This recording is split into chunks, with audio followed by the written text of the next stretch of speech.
Chapter number 19 financial statement of sole proprietor also known as final account. इसको चाहो तो आप लोग ब्रैकेट में फाइनल अकाउंट लिख सकते हो।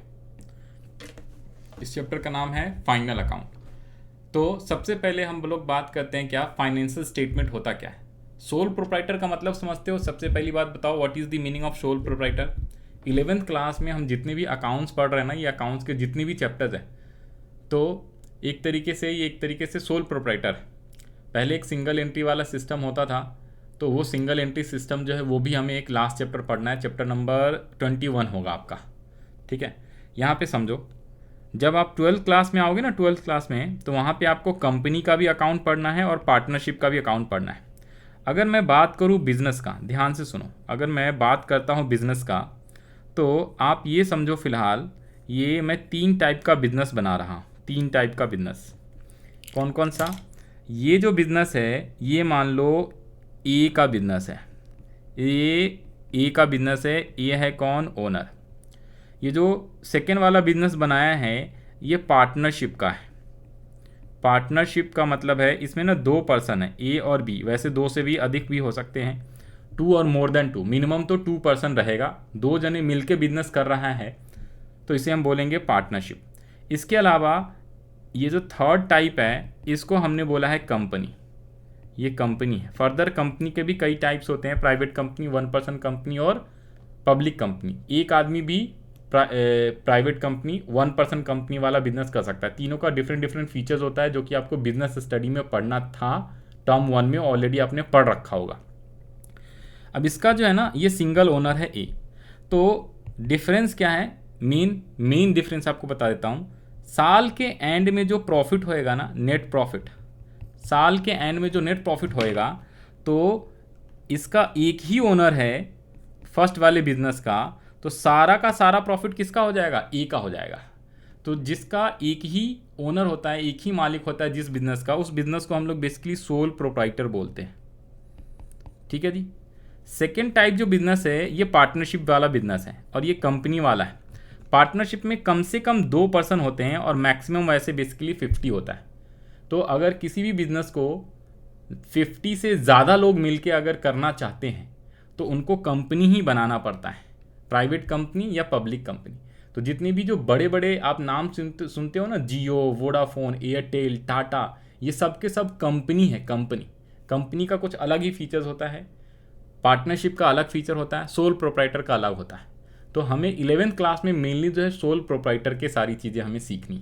ओके, तो जो फाइनल अकाउंट हम सीखने वाले हैं सोल प्रोप्राइटर का, मतलब कि जो ये चैप्टर 19 है इसका जो भी प्रॉफिट होगा सारा का सारा एक ही इंसान का प्रॉफिट हो जाएगा। तो इसलिए इसको बोलते हैं financial statement of sole proprietor. अब बात करते हैं फाइनेंशियल स्टेटमेंट की। फाइनेंशियल स्टेटमेंट किसे कहते हैं? तो फाइनेंशियल स्टेटमेंट का सिंपल मतलब क्या होता है? तो इट इज़ दी वॉट, यहाँ पे ये कंपनी है ना, तो कंपनी ना लिख के आप सिंपल बिजनेस लिख देना या एंटिटी लिख देना, एन एंटिटी। ठीक है, या a business. Financial statement of an entity या of a business shows its financial position for the current year, कि भाई करेंट ईयर का क्या पोजीशन है, फाइनेंशियल पोजीशन क्या है, या फिर बिजनेस ने कितने के प्रॉफिट्स कमाए हैं या कितने के लॉस अर्न करा है इस साल, करेंट ईयर।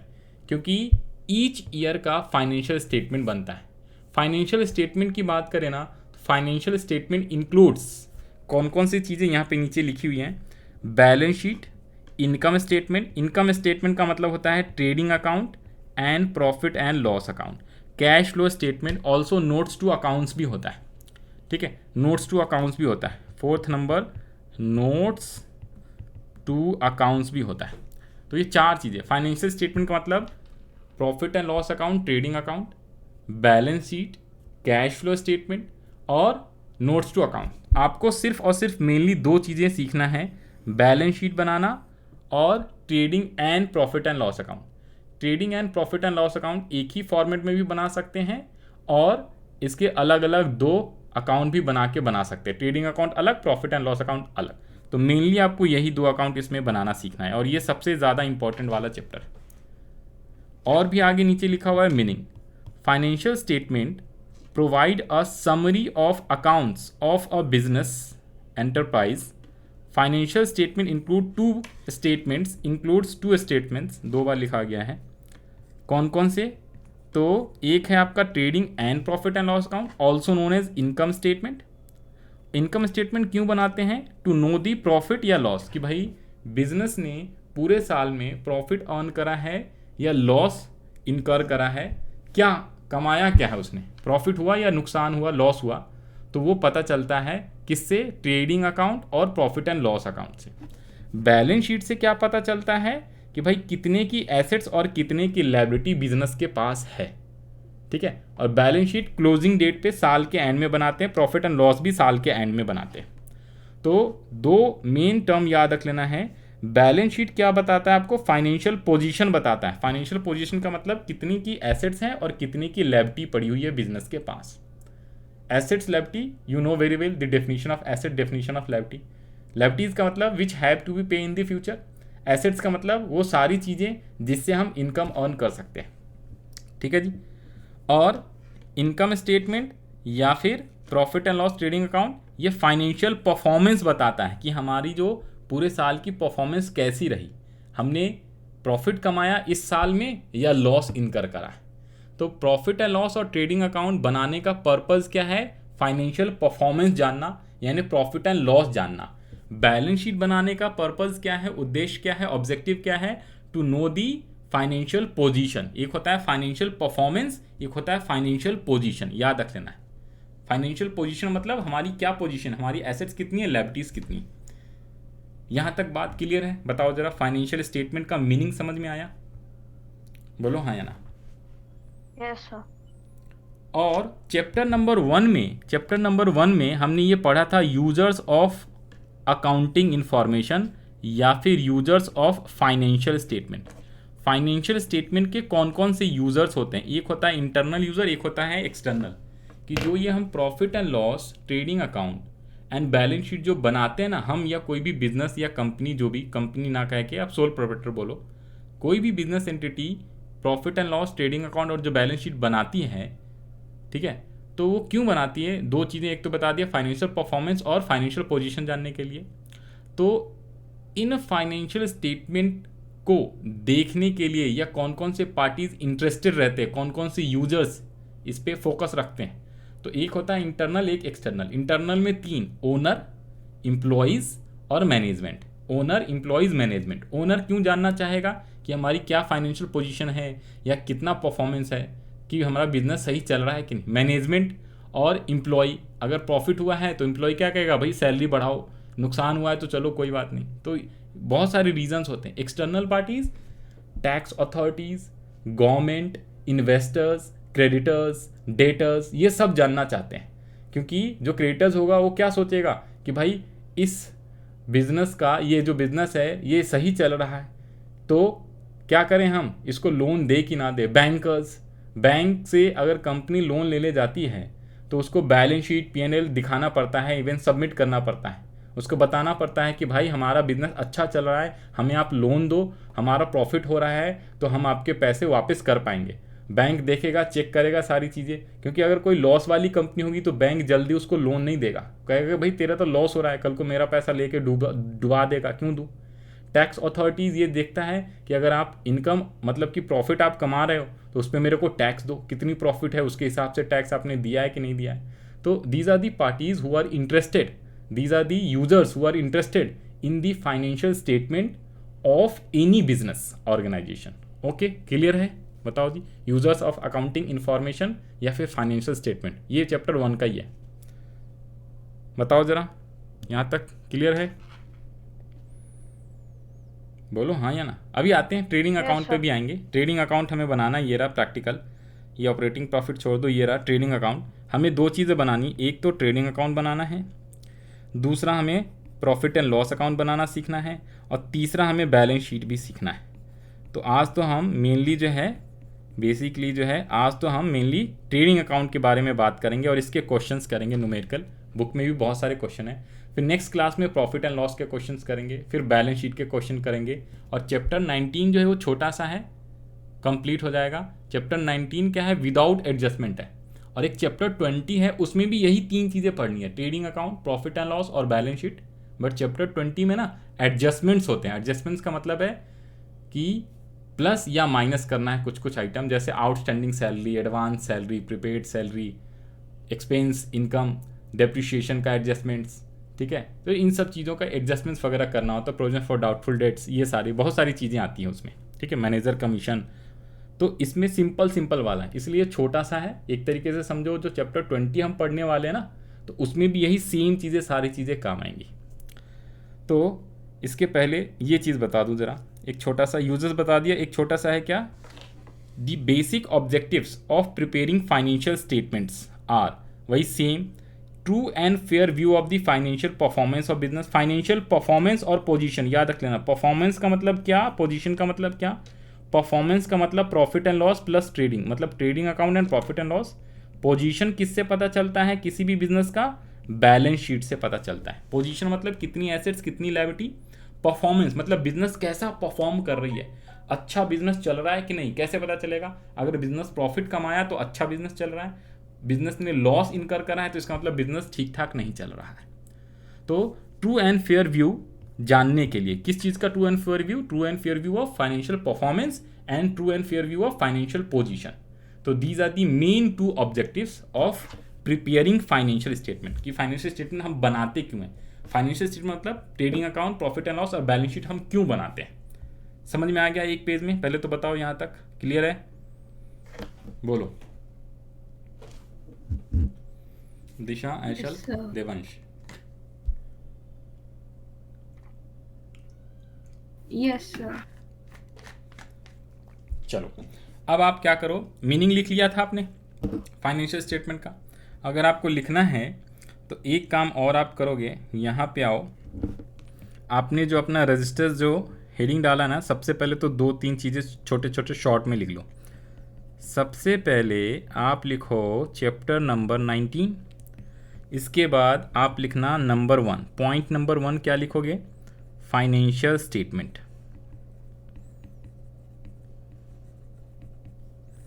फाइनेंशियल स्टेटमेंट का मीनिंग लिखना है। तो क्या आपने फाइनेंशियल स्टेटमेंट का मीनिंग लिख लिया? बताओ हाँ या ना, ज़रा एक बार बताओ, फिर लिखाता हूँ। बोलो बोलो देवांश। सर नहीं लिखा। नहीं लिखा? ये लिखो ज़रा line, financial statements of an entity shows financial position and financial performance for the current year.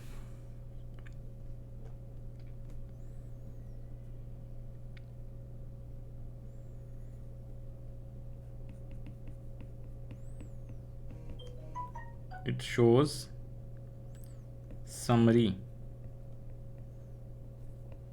of accounts of an business, of an entity, of a business entity.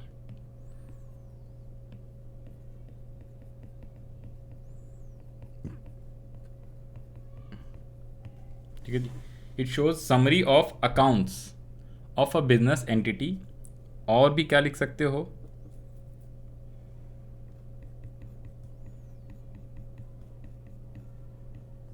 it also shows the financial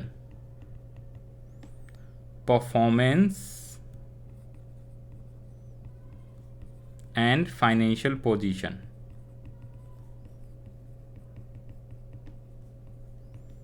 of a business entity। ठीक है, जो मर्जी लिख लो आप। नीचे लिखना financial statement includes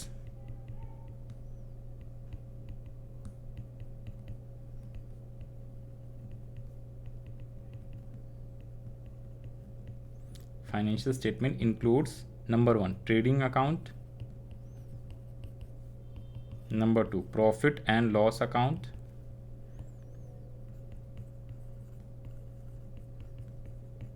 number 3 balance sheet. वैसे cash flow statement and notes to accounts भी होता है, उसे हम नहीं लिख रहे हैं फिलहाल। ठीक है जी। इसके बाद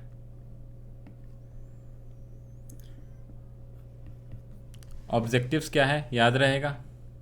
ऑब्जेक्टिव्स याद रहेगा नहीं, ऑब्जेक्टिव्स तो यही है, financial performance and financial positions. Objectives क्या है, तो इसमें आप यहाँ आगे एरो दे के लिख सकते हो। काम करना इसमें ना, आगे एरो दे के लिख लेना। ट्रेडिंग अकाउंट से क्या निकलता है, gross profits oblique loss, gross profit oblique gross loss. और प्रॉफिट एंड लॉस से क्या फाइंड आउट होएगा, net profits oblique net loss. इन दोनों को हम क्या बोलते हैं, फाइनेंशियल परफॉर्मेंस, फाइनेंशियल परफॉर्मेंस। और बैलेंस शीट से क्या निकलता है, बैलेंस शीट बेसिकली इससे हमें क्या पता चलता है, एसेट्स और लायबिलिटीज, एसेट्स एंड लायबिलिटीज कितने का है। और इसके आगे लिख लेना फाइनेंशियल पोजीशन,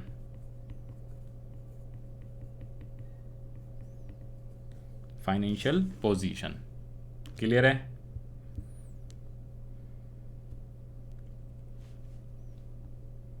हाँ जी,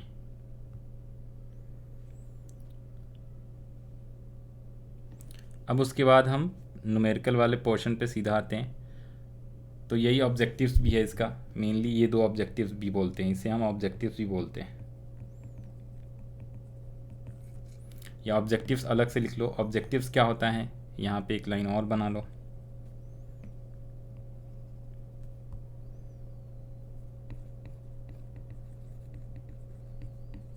objectives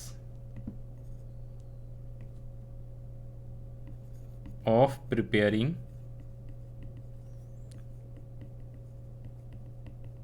financial statements are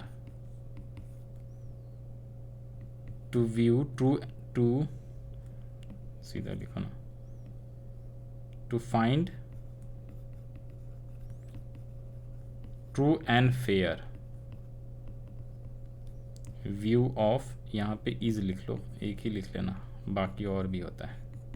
is to find out true and fair view of financial position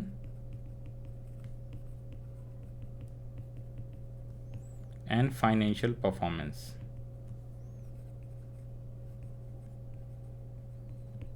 ठीक है जी, याद रहेगा। यूजर्स लिखने की ज़रूरत है नहीं, बट फिर भी लिख देता हूँ। Users of financial statement,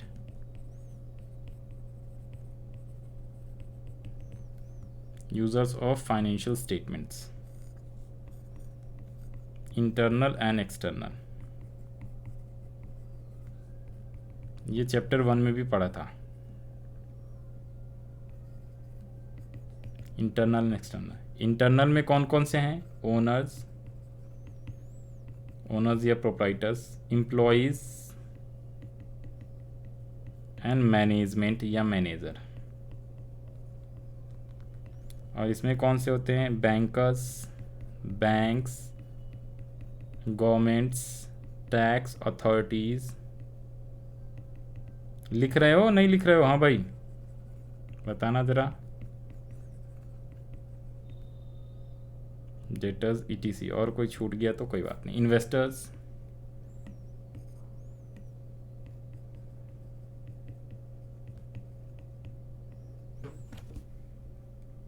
ठीक है। अब नीचे अब हम फॉर्मेट लिखेंगे, ट्रेडिंग अकाउंट का फॉर्मेट।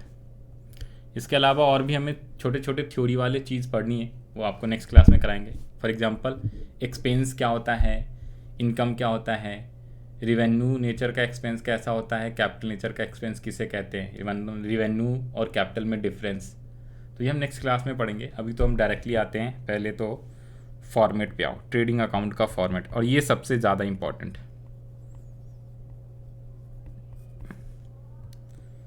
सबसे पहले लिखेंगे ट्रेडिंग अकाउंट। ट्रेडिंग अकाउंट के नीचे लिखना है फॉर द ईयर एंडेड,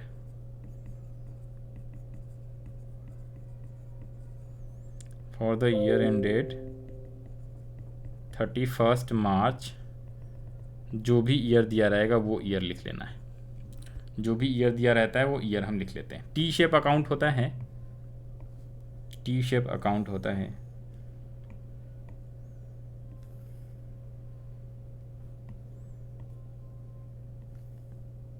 इसमें LF और JF लिखने की ज़रूरत नहीं है।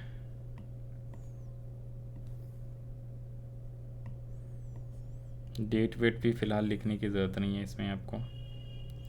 तो ये आपका आ गया rupees credit side, debit side, ये आ गया पर्टिकुलर्स, और इधर भी पर्टिकुलर्स। ठीक है, हाँ जी। सबसे पहले आप लिखोगे और साथ साथ में देखो यहाँ पे फॉर्मेट बना हुआ है, लेकिन मैं आपको लिखवा इसलिए रहा हूँ ताकि जो है आप लिखोगे साथ साथ तो आपको लर्न हो जाएगा। कहाँ पे ये रहा, ये प्रॉपर फॉर्मेट है ट्रेडिंग अकाउंट का। तो पहले एक बार मैं समझा देता हूँ, फिर आप लिखना और मैं भी आपको लिखा दूंगा। ठीक है, साथ साथ देखो, trading account for the year ended 31 मार्च, जो साल होता है 2021 2022 जो भी होता है, ये कब बनता है, साल के बिगनिंग में या एंड में, बताना ज़रा। ये लिखा हुआ ना for the year ended, ended का मतलब साल के एंड में हम लोग बनाते हैं। फाइनल अकाउंट कब बनता है, साल के एंड में। ओके, बोलो हाँ या ना। क्लियर हुआ, यहाँ तक समझ में आया। अब देखो, सबसे पहले बाय साइड में छोटा सा है, आसान सा है, 3-4 टॉपिक है। बाय सेल्स, उसमें से लेस करना है return inwards. By sales inner column और रिटर्न इनवर्ड्स इनर कॉलम, इसको माइनस करके आउटर में लिखना है। रिटर्न इनवर्ड का मतलब है सेल्स रिटर्न की बात कर रहा है। अगर सेल्स दिया हो क्वेश्चन में, साथ में सेल्स रिटर्न भी दिया हो, तो सेल में से सेल्स रिटर्न लेस करने के बाद जो बचता है उसे इसे बोलते हैं हम लोग आउटर कॉलम, इसे मैं बोलता हूँ इनर कॉलम। जो इनर में लिखते हैं उसे इनर कॉलम, बाद वाले को आउटर कॉलम। तो सेल्स लिखा इनर में, फिर उसमें से सेल्स रिटर्न लेस करा, और जो बच गया उसको हम आउटर कॉलम में लिख देते हैं। उसके बाद है क्लोजिंग स्टॉक। क्लोजिंग स्टॉक यहीं से आप कॉपी करते रहो फॉर्मेट को, क्लोजिंग स्टॉक। फिर उसके बाद लास्ट में ये जो रेड वाले लाइन से लिखा है ना, ये बैलेंसिंग फिगर से आएगा। ये बैलेंसिंग फिगर से अमाउंट आएगा, या तो ग्रॉस लॉस आएगा। अगर डिफरेंस जो है क्रेडिट साइड में बचेगा तो उसे ग्रॉस लॉस बोलते हैं, और डिफरेंस अगर डेबिट साइड में आता है तो इसे हम बोलते हैं ग्रॉस प्रॉफिट का सीडी। सीडी इसलिए बोलते हैं क्योंकि जो प्रॉफिट एंड लॉस अकाउंट बनाएंगे ना, उसमें दोबारा इसको लिखना पड़ता है एज अ बीडी। तो टू ग्रॉस प्रॉफिट और बाय ग्रॉस लॉस। अब डेबिट साइड में कौन कौन से आइटम है, सबसे ऊपर में ओपनिंग स्टॉक लिखते हैं। फिर हमने परचेज करा है इनर कॉलम में, और अगर कोई परचेज रिटर्न है जिसे रिटर्न आउटवर्ड भी बोलते हैं, परचेज रिटर्न को रिटर्न आउटवर्ड और सेल्स रिटर्न को रिटर्न इनवर्ड्स भी बोलते हैं। तो परचेज में से परचेज रिटर्न माइनस करने के बाद जो अमाउंट आएगा उसे हम आउटर कॉलम में लिखेंगे। फिर उसके बाद है freight and carriage inward, wages, water gas fuel, factory of production expenses, जो भी है फैक्ट्री या factory on production, factory expenses on production होना चाहिए। फैक्ट्री ऑन प्रोडक्शन ये लिखना, factory expenses on production, cargo expenses, shipping expenses, import duty, dock charges, octroi. तो इतने सारे एक्सपेंसेस आते हैं। इन सभी एक्सपेंस को हम लोग क्या बोलते हैं, डायरेक्ट एक्सपेंस बोलते हैं, डायरेक्ट एक्सपेंस। अब ये डायरेक्ट एक्सपेंस क्या है, इनडायरेक्ट क्या है, मैन्युफैक्चरिंग एक्सपेंस क्या है, फैक्ट्री एक्सपेंस क्या है, सब के बारे में हम लोग डिस्कस करेंगे। फिलहाल अब बस इतना लिख लेना, इन सबको डायरेक्ट एक्सपेंस बोलते हैं। ये आपका ट्रेडिंग अकाउंट का फॉर्मेट है। क्या ये कॉपी कर लिया आपने, कर लो ज़रा एक बार कॉपी।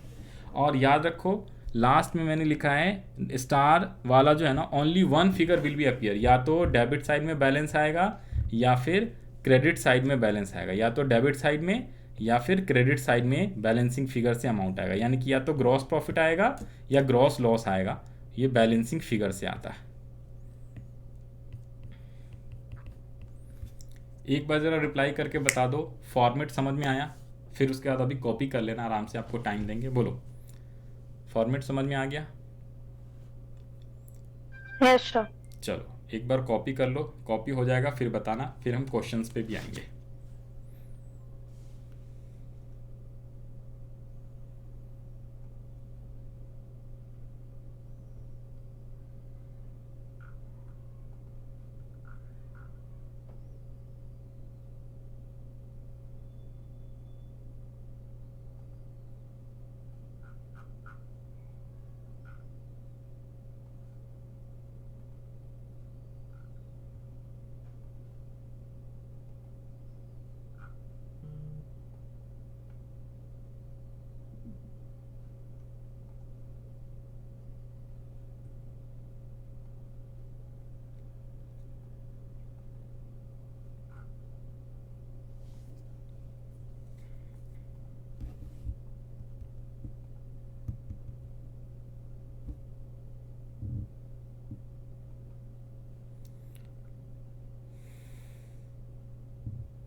अब देखो, अगर आपने यहाँ पे आओ ना, पहले अभी आप तो फॉर्मेट कॉपी कर रहे थे ना, हाँ जी, तो ये फॉर्मेट कॉपी हो गया ना। अब हम क्वेश्चंस पे आते हैं। ये मैंने आपको समझा दिया है 2 मिनट में, और आपको दोबारा से एक्सप्लेन कर देता हूँ, सुनो।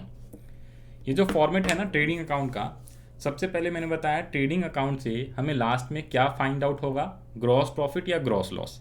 डेबिट साइड में डिफरेंस आएगा, बैलेंस आएगा, तो उसे हम ग्रॉस प्रॉफिट बोलेंगे। क्रेडिट साइड में अगर डिफरेंस बचा हुआ आएगा तो उसे हम ग्रॉस लॉस बोलेंगे, क्योंकि ये नीचे ये टोटल वाला कॉलम है। टोटल करेंगे सारे आइटम। अब एक बार दोबारा से रिपीट कर देता हूँ। देखो, क्रेडिट साइड में मेनली 2 आइटम है। कौन से? एक तो क्लोजिंग स्टॉक और सेल्स का मतलब है sales minus sales return. Sales minus sales return लिखा और क्लोजिंग स्टॉक लिखा। और फिर डेबिट साइड में ये एक तरीके से जो है ना, इधर पे डेबिट साइड वाला ये सारा एक्सपेंसेस है, और ये जो आपका है ये इनकम्स वाली साइड है। क्रेडिट साइड इनकम्स वाली है। इनकम्स का मतलब हमें, अगर मैं भाई सेल करूँगा, मैं अगर बिजनेस हूँ, I am the accountant of business, मैं बिजनेस कर रहा हूँ, तो मैंने सेल्स करा तो मेरे पास पैसे आए, तो इनकम यानी क्रेडिट साइड, ठीक है। और अगर मैंने कोई परचेजेस करा, भाई पहले तो स्टॉक को परचेज करके लाएंगे, गुड्स को खरीद के लाएंगे, फिर उसी को बेचेंगे, तो परचेज करा तो एक्सपेंस, हमने पैसे पे करे। और अगर मान लो नया बिजनेस है, तब तो हम गुड्स को परचेज करके लाएं और हमने सेल कर दिया, सेल करा इनकम क्रेडिट साइड में, परचेज करा एक्सपेंस डेबिट साइड में। उसके अलावा भी और भी कई सारे एक्सपेंसेस होते हैं। जैसे अगर मैं परचेज करके गुड्स लाता हूँ, तो ट्रक वाले से या ठेली वाले से या रेडी वाले से जो उस पर सामान परचेज करके लाया, तो उसको किराया देते हैं, भाड़ा देते हैं, कैरीज, ठीक है, carries inward, carries on purchases भी बोलते हैं। यहाँ पे एक वर्ड लिख लेना, ये जो कैरीज इनवर्ड है ना, कहीं पे, कहाँ पे है कैरीज इनवर्ड लिखा हुआ है, कैरीज इनवर्ड, इसको लिख लेना। कैरीज ऑन परचेजेस भी होता है, इसको हम कैरीज ऑन परचेज भी बोलते हैं, या नीचे में स्टार लगा के लिख लो, कैरीज ऑन या carriage on purchase equals to carry inward, ठीक है। क्योंकि ना प्रॉफिट एंड लॉस में आएंगे ना, तो वहां पे भी एक कैरेज होता है, कैरेज ऑन सेल्स या कैरेज आउटवर्ड होता है, ठीक है। अब सुनो, गुड्स को जो हम बेच रहे हैं, ठीक है, कभी कभी क्या होता है, गुड्स हम खरीद के लाते हैं और बेच देते हैं। कभी कभी क्या होगा, अगर मेरा मैन्युफैक्चरिंग का बिजनेस है, मैं खुद से गुड्स प्रोड्यूस करता हूं और फिर बेचता हूं, पेन खुद मैं बनाता हूं सपोज और बेचता हूं, तो उस केस में क्या होगा, रॉ मटेरियल खरीदेंगे और उस पर जो भी खर्चे करेंगे, फैक्ट्री से रिलेटेड जितने भी खर्चे हैं, फैक्ट्री से रिलेटेड उसे डायरेक्ट बोलते हैं। कौन से रिलेटेड? फैक्ट्री से रिलेटेड सारे खर्चे ट्रेडिंग में आते हैं। फैक्ट्री से रिलेटेड, मैन्युफैक्चरिंग से रिलेटेड, मैन्युफैक्चरिंग का मतलब फैक्ट्री में मैन्युफैक्चर कर रहे हैं। फैक्ट्री नाम सुना होगा, फैक्ट्री में फ्यूल लगता है, पावर लगता है, गैस लगता है, ऑफिस में इलेक्ट्रिसिटी लगता है, तो ऑफिस के खर्चे प्रॉफिट एंड लॉस में जाता है। ट्रेडिंग में फैक्ट्री से रिलेटेड वेजेस, वर्कर कहाँ काम करते हैं, फैक्ट्री में, इसलिए यहाँ वेजेस आया। और प्रॉफिट एंड लॉस में सैलरीज आता है, क्योंकि एम्प्लॉय स्टाफ ऑफिस में काम करता है, ठीक है जी। तो wages, freight inward, carries inward. अगर कोई मैं रॉ मटेरियल खरीद के लाता हूँ, फॉरेन से लाता हूँ, इंपोर्ट करके, इंपोर्ट ड्यूटी, ठीक है जी, इंपोर्ट ड्यूटी, समझ रहे हो, इंपोर्ट ड्यूटी। फिर मैंने इंपोर्ट करा, शिपिंग से लाया, तो shipping expenses, cargo expenses, cargo ship जो भी लाए आप समुद्र से। उसके अलावा फ्रेट और कैरीज इनवर्ड, जिस चीज़ पे अगर ट्रक वगैरह से ढो के लाया है सामान परचेज करके, तो फ्रेट इनवर्ड और carries inward. Water, fuel, power, इसमें पावर भी हो सकता है, गैस, वाटर, पावर। अगर फैक्ट्री है, मैन्युफैक्चरिंग है, उसमें ये सारी चीज़ें यूज होती हैं। फैक्ट्री एक्सपेंसेस ऑन प्रोडक्शन पे जितने भी फैक्ट्री चार्जेस है। डॉक चार्जेस क्या होता है, तो ये सारे भी एक्सपेंसिव। डॉक चार्जेस मतलब जहाँ पे खड़ा किया जाता है ना, इंपोर्ट, जब हम इंपोर्ट करके लाते हैं, तो समुद्र के किनारे जो वो होते हैं, जैसे विशाखापट्टनम, मुंबई शिपिंग वाला जो, या एयरपोर्ट जहाँ पे खड़े हो, उसके भी चार्जेस कई बार देते हैं। तो ये सारे एक्सपेंसेस रिलेटेड टू क्या है आपका, फैक्ट्री से। उसके अलावा 2 चीज़ें मेन बता रहा था, ओपनिंग स्टॉक और क्लोजिंग स्टॉक। तो अगर बिजनेस पुराना हो जाता है, ठीक है जी, 1 साल 2 साल 3 साल हो गया ऑलरेडी, तो कई बार क्या होता है, कुछ स्टॉक्स पड़े रहते हैं। अगर इस साल बिजनेस करा नया, हमने स्टॉक खरीदा है बहुत सारा और हमने बेचा, तो जब कुछ स्टॉक बच जाता है, जो बच गया, तो उसे हम क्लोजिंग स्टॉक बोलते हैं, और वही अगले साल क्या बन जाता है, ओपनिंग स्टॉक, ठीक है ना। तो कोई पुरानी बिजनेस है यानी कि ओपनिंग स्टॉक, जिस क्वेश्चन में ओपनिंग स्टॉक दिया रहेगा यानी कि वो पुरानी बिजनेस कई सालों से करते आ रहे हैं। तो ये आपके आइटम आपको मैंने एक्सप्लेन करा, साथ साथ में कोशिश करा कि आपको लर्न हो गया। अब हम क्वेश्चंस पे आते हैं, तो ध्यान से सुनो, क्वेश्चन पे आओ।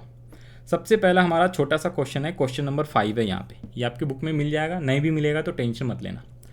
क्वेश्चन नंबर 5 क्या कह रहा है, पढ़ो। क्वेश्चन नंबर 5 कह रहा है preparing trading account from the transactions given below, opening stock, purchases, sales return, sales, purchase return, closing stock, carriage inward, depreciation है। डेप्रिशिएशन सर, ये डेप्रिशिएशन क्या है? डेप्रिशिएशन कहाँ से आया? क्या हमारे ट्रेडिंग अकाउंट में डेबिट या क्रेडिट साइड में डेप्रिशिएशन लिखा हुआ था? हमने लिखा है क्या फॉर्मेट में? बताना जरा, हाँ या ना।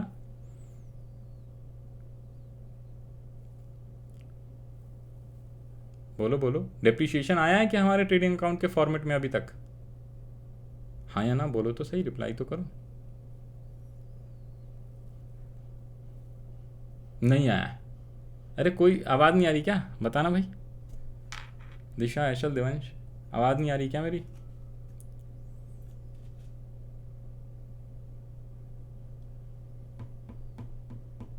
बोलो भाई बोलो।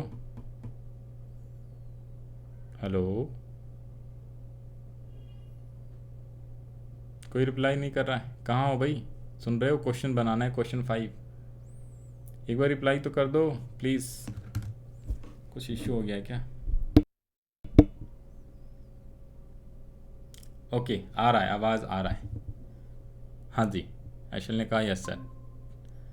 ठीक है ठीक है, तो क्वेश्चन नंबर 5 बनाओ फिर। तो कहने का मतलब डेप्रिशिएशन हमारे ट्रेडिंग अकाउंट के फॉर्मेट में नहीं है, तो डेप्रिशिएशन का कुछ भी नहीं करना है आपको। ओके, अब क्वेश्चन बनाओ, क्वेश्चन नंबर 5। क्वेश्चन नंबर 5, दिशा को बोलो रीज्वाइन कर ले, कहाँ गई? क्वेश्चन नंबर 5 में हमें ट्रेडिंग अकाउंट बनाना है। वैसे नीचे आंसर है, बट आप अलग से बनाओ, डोंट वरी। और या तो ग्रॉस प्रॉफिट या ग्रॉस लॉस आएगा। यहाँ पे बोला है ऑल्सो पास जर्नल एंट्रीज। अभी हमने जर्नल एंट्रीज सीखा नहीं है, अभी हमें जर्नल एंट्रीज नहीं पास करना है, टेंशन मत लो।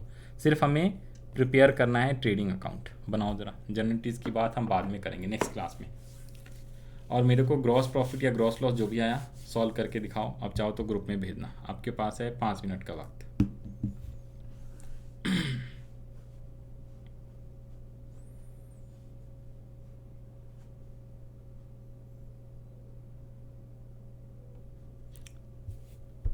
नाइन्थ को एग्ज़ाम है देवांश आपका अकाउंट्स का, तो करो। क्या उसमें रेक्टिफिकेशन ऑफ एरर्स वाला भी चैप्टर जा रहा है नाइन्थ को?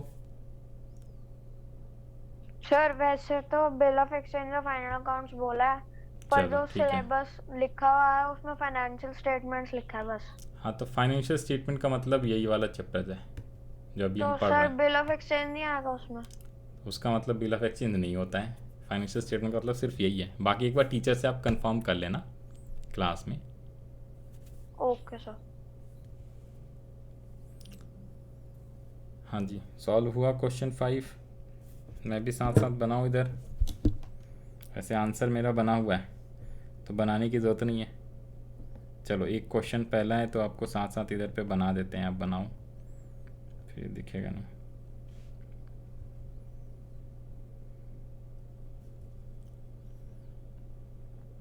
क्या ये क्वेश्चन आपके बुक में है?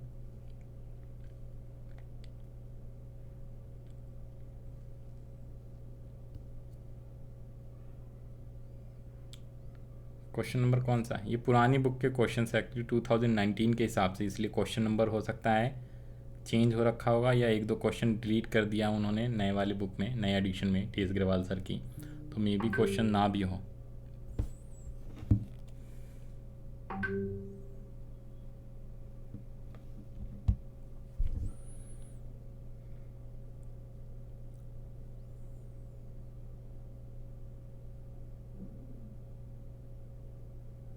बन गया भाई ऐशल?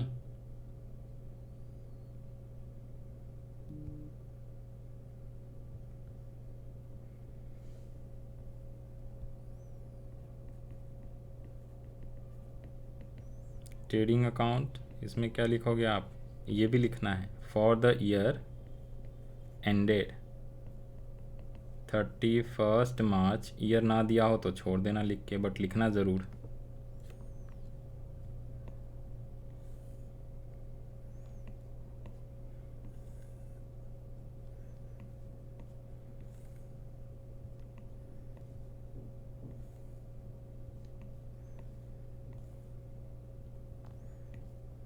हाँ जी, क्या क्या लिखते हैं? Rupees, rupees, credit side, debit side, particulars.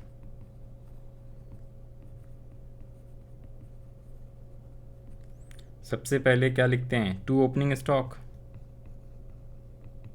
कितना आया आंसर? अगर बन गया है तो बताओ। फिर लिखते हैं टू परचेजेस। या आप ऐसे करोगे, क्वेश्चंस पढ़ते जाओ और लिखते चले जाओ। सबसे बेस्ट तरीका होता है जो क्वेश्चन गिवन है पढ़ते जाओ और लिखते जाओ जहाँ जहाँ आ रहा है। ओपनिंग स्टॉक 23,000, फिर है परचेजेस 29। तो ओपनिंग स्टॉक 23,000, परचेजेस 29। अब 29 परचेजेस है तो आप 29 यहाँ पे मत लिखना, 29 नीचे लिखना है, बिकॉज आपको लेस करना है। लेस क्या करना है? Purchase return. परचेज रिटर्न को रिटर्न आउटवर्ड भी बोलते हैं। परचेज रिटर्न्स कितने रुपीज़? तो पढ़ो सर ये तो सेल्स रिटर्न है। कोई बात नहीं, सेल्स रिटर्न, सेल्स और परचेज रिटर्न भी है। तो पहले सेल्स रिटर्न है, फिर है सेल्स, तो सेल्स 25,400 और फिर सेल्स रिटर्न है। तो मैंने यहाँ पे लिख दिया है क्या? By sales less sales return. 25,400 और 500 रिटर्न था, और यहाँ पे परचेज रिटर्न है 2400, तो मैंने 2400 लिखा। अब जैसे यहाँ पे लिखा है आपने, इसको लेस करके आउटर कॉलम में भी लिखना है, भूलना मत। तो 29,000 माइनस 2,400, 26,600। आदि दिशा आ गए? क्वेश्चंस कर रहे हो सॉल्व? ये क्वेश्चन नंबर 5 हमें सॉल्व करना है। क्वेश्चन नंबर 5 में opening stock, purchases, sales return, sales, purchase return, फिर दिया हुआ closing stock 47,700, carriage inward 100। Depreciation का कुछ नहीं करना, बिकॉज डेप्रीशिएशन ट्रेडिंग अकाउंट के फॉर्मेट में आया नहीं। तो closing stock 47,700 and carriage inward. तो यहाँ पे आप लिख दो बाय क्लोजिंग स्टॉक 47,700, और 2 दिया हुआ था क्या? Carriage inwards 100।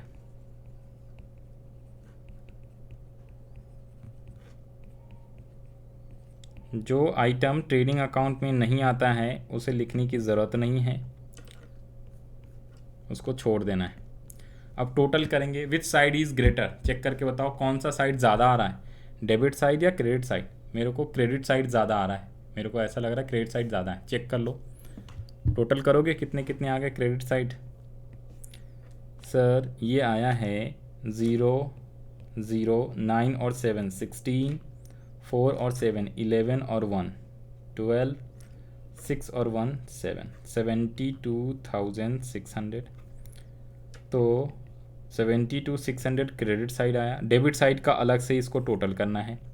तो 0, 0, 0 ये आया 0, 0, 700, 3 और 6 9, ये 100 है। 3 और 6 9, 2 और 2 4।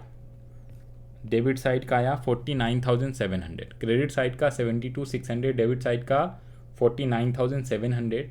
तो हम दोनों तरफ टोटल में लिख देंगे 72,600, जैसे लेज़र अकाउंट का बैलेंस निकालते थे वैसे ही।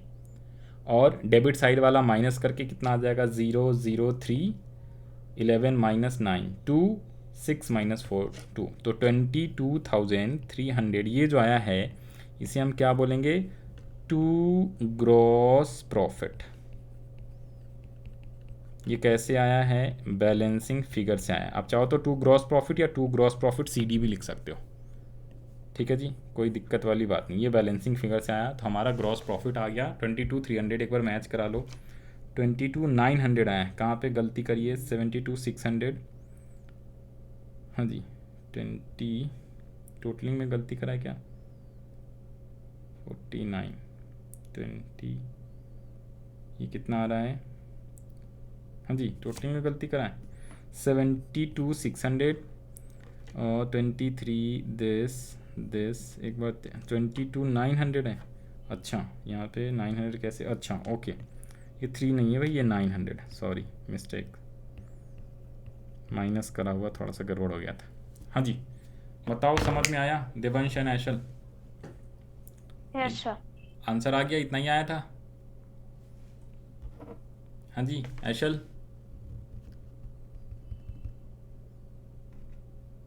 बोलो भैया ऐशल। हो गया। चलो वेरी गुड, आया कुछ समझ में? जनरल एंट्रीज अभी नहीं करना है।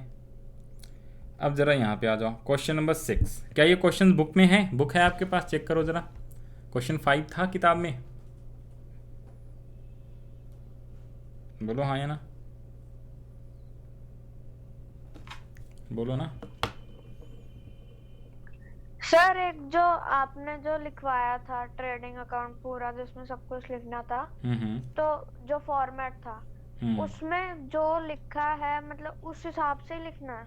उसमें जो डेबिट में लिखा है वो इधर डेबिट में आएगा? देखो ये जो आपको फॉर्मेट अभी बनाया ना, ये तो ज़रूरी नहीं है कि सारे आइटम आपके क्वेश्चन में दिया होगा, लेकिन डेबिट वाला डेबिट में लिखना है, क्रेडिट वाला क्रेडिट में ही लिखना है। ओके, और ऊपर नीचे भी लिख सकते हैं, कोई दिक्कत वाली बात नहीं है। बट नॉर्मली हम पहले ओपनिंग स्टॉक लिखते हैं, इधर पे सेल्स लिखते हैं, फिर परचेज, बाकी जितने भी एक्सपेंसेस है सीरियल वाइज याद करने की ज़रूरत नहीं है। ओके, बट इतना सर ध्यान मतलब रख लेना ये है। याद करना क्या क्या लिखना है और क्या क्या नहीं, क्या क्या लिखना, बाकी जो है वो नहीं लिखना। हाँ जी बिल्कुल, लर्न करना। ये 5-6 क्वेश्चन बनाओगे ना तो अपने आप आपको लर्न हो जाएगा, याद हो जाएगा कौन से डेबिट में ठीक है। कौन से क्रेडिट में जाता है। एक और क्वेश्चन आओ जी, रुको फिर छुट्टी। 6 वाला क्वेश्चन तो होमवर्क में, मैंने आपको ये सेम जो है क्वेश्चन बैंक PDF जो है ग्रुप में सेंड कर दिया है। ओके, तो ये तो 6 वाला होमवर्क में बनाना आप, सेम वैसा ही क्वेश्चन है। देखो opening stock, closing stock, purchases, फिर दिया है carriage on purchase and carriage on sales. याद रखो कैरीज ऑन सेल्स को कैरीज आउटवर्ड भी बोलते हैं, तो कैरीज ऑन सेल्स नहीं आता। कैरीज इनवर्ड को कैरीज ऑन परचेज बोलते हैं, तो ये आएगा डेबिट साइड में, ये नहीं आएगा। ऑफिस रेंट, रेंट भी नहीं आता है, तो ये 2 आइटम जो हैं वो नहीं आना है, और सेल्स तो आता ही है। समझ में आ गई बातें? कर लोगे? 6 है आपका होमवर्क। क्वेश्चन नंबर 7 भी आपका है क्या, इम्पॉर्टेंट। ऐसा क्वेश्चन आपके बुक में, ये बुक में मिलेगा आपको क्वेश्चन 7। क्या क्वेश्चन 7 करना चाहते हो या नेक्स्ट क्लास में कराऊं? बताओ। सर ये भी सर, अभी होमवर्क दे करा दो। दो। हाँ चलो आपको बता देता हूँ, डिस्कस करा देता हूँ, और 3-4 क्वेश्चन ऐसे ताकि होमवर्क में दे पाऊँ, तो आप होमवर्क में कर लेना। PDF भेज दिया है, मैं डिस्कस करा देता हूँ। ठीक है, एक बार ट्राई करना आप लोग। Okay, from the following information prepare trading account for the year ended 31 March 2019। अच्छा सर ये दे दिया है फॉर द ईयर एंडेड, ये पूरा लाइन कॉपी करना है नीचे, ट्रेडिंग अकाउंट और नीचे में ब्रैकेट में स्टॉक ऑन 1 अप्रैल 2018। अब बताओ, इसने ना ओपनिंग स्टॉक और क्लोजिंग स्टॉक बोला नहीं है, इसने बोला है स्टॉक है 1 अप्रैल 2018 को। बताओ ये ओपनिंग है कि क्लोजिंग है? ओपनिंग। क्योंकि साल एंड हो रहा है, ईयर एंड हो रहा है 2019 31 मार्च, तो ओपनिंग क्या हो जाएगा 1 अप्रैल 2018, इसलिए ओपनिंग स्टॉक है। फिर परचेजेज है, सेल्स है, कैरीज इनवर्ड है, परचेज रिटर्न, सॉरी परचेज कहाँ है, ये रिटर्न आउटवर्ड है। अब रिटर्न आउटवर्ड का मतलब परचेज रिटर्न या सेल्स रिटर्न, तो आपको याद रखना पड़ेगा। रिटर्न आउटवर्ड को परचेज रिटर्न बोलते हैं और रिटर्न इनवर्ड्स को सेल्स रिटर्न बोलते हैं। वेजेस एंड सैलरी, तो ये भी जाएगा ट्रेडिंग में। 2 वेजेस आता था तो वेजेस हो या 2 वेजेस एंड सैलरी। यहाँ पे एक चीज़ और आप मेंशन कर लेना, ये जो यहाँ पे 2 वेजेस है ना, तो अगर वेजेस लिखा हो तो भी आएगा, और वेजेस एंड सैलरी लिखा हो तो भी आएगा। ठीक है जी, लेकिन सिर्फ सैलरी लिखा हो तो ये नहीं आता है, वो PNL में जाता है। वेजेस हो और वेजेस एंड सैलरी लिखा हो तो हम लिख देते हैं, सिर्फ सैलरी होगा तो नहीं आएगा। सिर्फ सैलरी प्रॉफिट एंड लॉस में जाता है, नेक्स्ट क्लास में आएगा। तो यानी कि ये भी आएगा, वेजेस एंड सैलरी भी आएगा। रिटर्न इनवर्ड मतलब सेल्स रिटर्न। स्टॉक ऑन 31 मार्च, तो ये क्लोजिंग वाला स्टॉक दिया हुआ है, और नीचे में इसके बारे में एक लाइन दिया हुआ है। ये जो क्लोजिंग स्टॉक है ना, इसके बारे में नीचे बोला है net realizable value also known as market value of stock on 31 March 2019 was 1,20,000। अब ये इंपॉर्टेंट है, यही इंपॉर्टेंट है इस क्वेश्चन में, और इस टाइप के क्वेश्चंस आने के चांसेस बहुत ज़्यादा रहते हैं। सुनो, जब भी क्लोजिंग स्टॉक का इसे शॉर्ट में NRV कहते हैं, नेट रियलाइजेबल वैल्यू या मार्केट वैल्यू दिया होता है, तो इन दोनों में से, ये दोनों जो वैल्यू होता है ना, इन दोनों में से जो लोअर होता है, हायर नहीं लोअर, तो इसको आप एक छोटा सा, आप क्या करोगे, ये जो है ना, ये छोटा सा ये बना के आप लिख सकते हो। ये जो फॉर्मेट लिखा है ना, या क्वेश्चन जहाँ बनाए, एक नोट लिख लो और बाकी के क्वेश्चंस करना। नोट लिख लो, जो क्लोजिंग स्टॉक होता है, closing stock is valued at NRV और मार्केट वैल्यू। NRV का मतलब नेट रियलाइजेबल वैल्यू, और या फिर मार्केट वैल्यू शॉर्ट में NRV ब्रैकेट में मार्केट वैल्यू और cost price which ever is lower, जो भी लोअर वैल्यू होएगा। एग्जाम्पल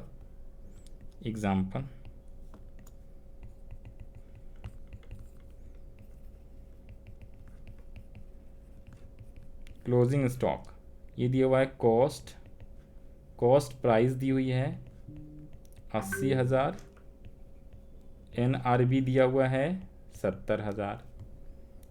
दूसरा एग्जाम्पल है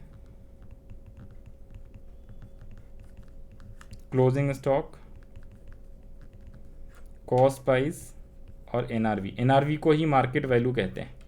ये दिया हुआ है 80,000 और ये दिया हुआ है 95,000। तो इसका आंसर इसी के आगे लिख लेना आंसर।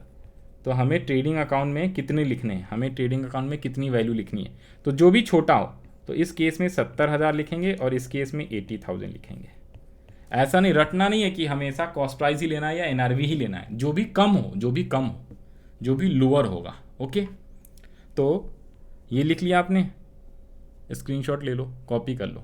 तो जो क्वेश्चन 7 है ना, उसमें चेक करो NRV और कॉस्ट प्राइस का मतलब जो वैल्यू दी हुई थी, इंफॉर्मेशन दी हुई थी, वो कॉस्ट प्राइस है, और नीचे में NRV या मार्केट वैल्यू दिया होता है। तो जो भी छोटा होता है, कम होता है, लोअर होता है, उसे लेते हैं। तो यहाँ पे जो क्वेश्चन है, अब इसमें बताओ कौन सा छोटा है, 1,30,000 या 1,20,000, बताना जरा।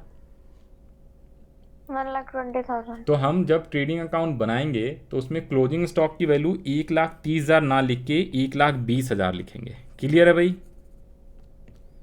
ठीक है जी ऐशल, हम क्लोजिंग स्टॉक की वैल्यू 1,30,000 ना लिख के 1,20,000 लिखेंगे। तो ये इंपॉर्टेंट था क्वेश्चन 7 में। क्वेश्चन 6 और 7 आपका होमवर्क है। क्वेश्चन नंबर 8 भी होमवर्क लगा लो। क्वेश्चन 8 में क्या कह रहा है, ये भी कह रहा है ट्रेडिंग अकाउंट बनाना है for the year ended 31 March 2019। इसमें आपको दिया हुआ एडजस्टेड परचेज, ये भी क्वेश्चन लिख लेना, very important. Question 7 and 8 very important. Adjusted purchase का मतलब क्या है, इसे भी आप नोट में लिख लोगे। चलो ये आपको नेक्स्ट क्लास में लिखा दूंगा, अभी समझा देता हूँ। एडजस्टेड परचेज का मतलब होता है क्या, इसमें आपने परचेज रिटर्न ऑलरेडी घटा रखा है। ठीक है, ये आपने इसमें सारी चीज़ें कर रखी हैं, ओपनिंग स्टॉक, परचेज, ये सारी चीज़ें आपने इसमें एडजस्ट कर रखी है। एडजस्टेड परचेज का मतलब होता है opening stock plus purchases minus closing stock and also minus purchase return. तो अगर एडजस्टेड परचेज दिया है तो आपको क्लोजिंग स्टॉक भी नहीं लिखना है, ओपनिंग स्टॉक भी नहीं लिखना है, आपको सीधा एडजस्टेड परचेज यहाँ पे लिख देना है। नेक्स्ट क्लास में कराएंगे, ये होमवर्क में करके रखना, दोनों क्वेश्चन कराएंगे 7 और 8। फ्रेट इनवर्ड दिया हुआ है, वेजेस दिया हुआ है, फ्रेट और कार्टेज आउटवर्ड वाला नहीं लेना है, आउटवर्ड वाला प्रॉफिट एंड लॉस में जाता है, आउटवर्ड नहीं लेना है। ठीक है, ये नोट वैसे नीचे दिया हुआ है मैंने। ठीक है, बस ये इतने क्वेश्चन होमवर्क करना आप, ये क्वेश्चन सभी रहने देना 9th वाला। तो 3 क्वेश्चन आप होमवर्क में कर लेना, और अगर आप 10th ट्राई करोगे तो 10th भी आप कर लेना, 10th भी हो जाएगा। बस ये 4 क्वेश्चन आप ट्राई करना है। नेक्स्ट क्लास में 7 और 8 दोबारा कराऊंगा। बाकी और कोई डाउट है तो पूछ लो एक बार। हाँ जी, और तो कोई डाउट नहीं है। ऐशल देवांश बताओ, छुट्टी कर दें फिर? Yes sir. ठीक है, आया समझ में अच्छे से? एक बार फॉर्मेट को रिवाइज करना और ये क्वेश्चंस बनाना। क्वेश्चन बनाओगे ईमानदारी से बनाना, मैं होमवर्क चेक करूँगा नेक्स्ट क्लास में। क्वेश्चन बनाओगे अपने आप, फॉर्मेट भी याद हो जाएगा। चलो ओके, बाय बाय, हम लोग मिलेंगे नेक्स्ट क्लास में।